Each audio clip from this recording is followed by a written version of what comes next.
अब समाप्ति की ओर बढ़ चुका है और अंततः जो भी बच्चे एवं अभिभावक यहाँ पर आए और जो भी अतिथि आए उन सभी का बहुत बहुत धन्यवाद। तो अंत में इतना ही कहना चाहूँगा कि जो 26 जनवरी का प्रोग्राम है इसमें बहुत सारे बच्चों ने आपको बताया कि किस तरीके से क्यों सेलिब्रेट किया जाता है। तो थोड़ा सा मैं इसमें प्रकाश डालना चाहूँगा बहुत ही कम शब्दों में कि 26 जनवरी की अगर हम बात करते हैं तो 1950 के दिन यानी आज की ही तारीख में हमारा संविधान जो है, कॉन्स्टिट्यूशन जो है वो लागू किया गया था। और इसके पीछे के अगर हम इतिहास में जाते हैं तो देश की आज़ादी से लेकर जब से संविधान का प्रारूप तैयार किया गया डॉक्टर B.R. अम्बेडकर जी के द्वारा, और इसके लिए पहली जो बैठक हुई थी कॉन्स्टिट्यूशनल असेंबली की संविधान सभा की वो 9 दिसंबर 1946 को हुई थी। और उसके बाद जब संविधान बनकर तैयार हुआ तो 26 नवंबर 1949 को बनकर तैयार हुआ।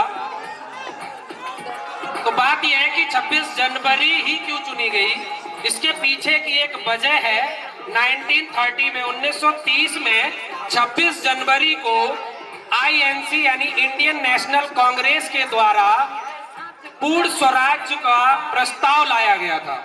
और इसीलिए हमारी संविधान सभा ने ये डिसाइड किया कि हम जो संविधान को पूर्ण रूप से जब लागू करेंगे तो 26 जनवरी 1950 को करेंगे। और इसीलिए इसी दिन हमारा देश जो है वो गणतंत्र हुआ था। गणतंत्र जो है वो 2 शब्दों से मिलकर बना है, गण यानी तंत्र। गण मतलब होता है जनता यानी आप और हम सब, तंत्र का मतलब होता है सिस्टम। तो जब जनता का सिस्टम हो तो उसी से बनता है हमारा गणतंत्र। तो इंडिया जो है आपको पता है द बिगेस्ट डेमोक्रेसी है इन द वर्ल्ड। पूरे भारत में अगर सबसे बड़ी कोई डेमोक्रेसी है तो भारत है। और ये डेमोक्रेसी शब्द जो है उसको इजाद किया था, इनको लाए थे अब्राहम लिंकन।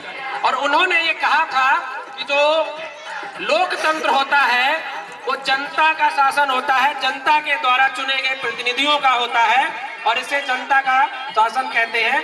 अगर बात की जाए, आपने सुपर 30 मूवी का एक डायलॉग सुना होगा कि राजा का बेटा ही राजा नहीं बनेगा, अब राजा वही बनेगा जो जनता का प्रिय होगा।